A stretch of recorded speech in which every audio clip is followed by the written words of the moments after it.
Parfois, lorsqu'on n'arrive pas à arrêter de penser à quelqu'un, ce n'est pas parce qu'on l'aime, c'est parce qu'on ne l'a pas encore compris.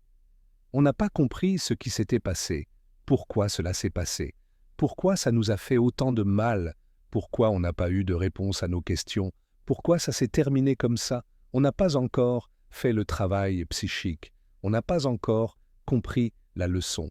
Ce n'est pas la personne en elle-même, c'est ce qu'elle représentait pour nous, ce qu'elle a réveillé en nous, ce qu'elle est venue toucher dans nos blessures profondes.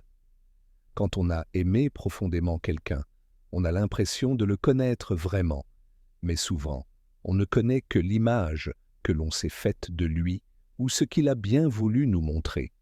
On essaie de comprendre quelqu'un avec un niveau de conscience limité, sans connaître son passé, ses blessures, ses mécanismes de défense, ses projets inconscients, son faux self, son masque, sa douleur, ses vérités qu'il n'a pas partagées avec nous. On veut comprendre la vérité. Mais la vérité est complexe, la vérité est à multiples facettes, et on en ignore la majorité. Alors parfois, il vaut mieux arrêter de chercher des réponses qui ne sont pas à notre portée. Quand quelqu'un disparaît de notre vie du jour au lendemain, ce n'est pas la personne ni sa façon de partir qu'il faut regarder, c'est ce que cela vient réveiller en nous. Parce que la perte n'est pas la fin, c'est le début d'un passage intérieur. Partie 2. Quand on est obligé de couper un lien, c'est un autre lien qui commence, un lien avec soi. C'est une invitation à revenir à l'intérieur, une invitation à regarder ce qui s'est passé, non pas sous l'angle « pourquoi il m'a fait ça ?» swing, mais sous l'angle « pourquoi j'ai choisi cette personne ?» Zrenia. Pourquoi je l'ai laissé entrer dans mon monde? Swing. Quelles étaient les failles en moi que je cherchais à combler? Zrenia. Qu'est-ce que je cherchais à travers lui?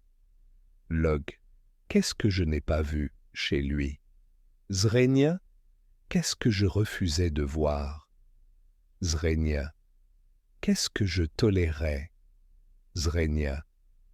Qu'est-ce que j'avais tellement besoin de recevoir que j'étais prête à me mentir à moi-même? Reconnaissance de l'autre. On commence à se la donner à soi.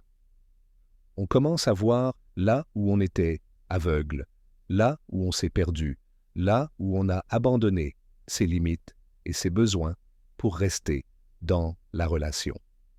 C'est un moment douloureux, mais nécessaire. Un moment de début d'autonomie affective réelle. Parce que le cœur qui survit à une trahison, à un choc affectif, à un abandon, c'est un cœur qui a commencé à se construire. Un cœur qui a appris à ne plus chercher à l'extérieur ce qui ne peut être donné qu'à l'intérieur. Ce n'est pas la perte de l'autre qui nous brise, c'est ce qu'elle réveille en nous, nos vides, nos manques, nos illusions.